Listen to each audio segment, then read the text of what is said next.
A short guide on how to use Savonia Libraries ebooks. You don't need a library card to use Savonia Libraries e-materials. You just need to have your personal Savonia ID and password.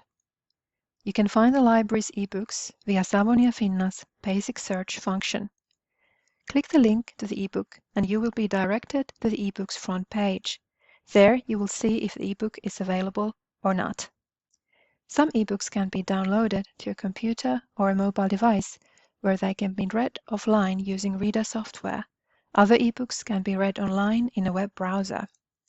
If you download an ebook, make sure you have the right reader software already installed in your device. You don't have to return ebooks. When the loan period ends, the ebook file either disappears from your device or you cannot access it anymore. In many ebook collections, the extra functions, for example making notes and bookmarks, requires the users to create their own accounts on these service platforms.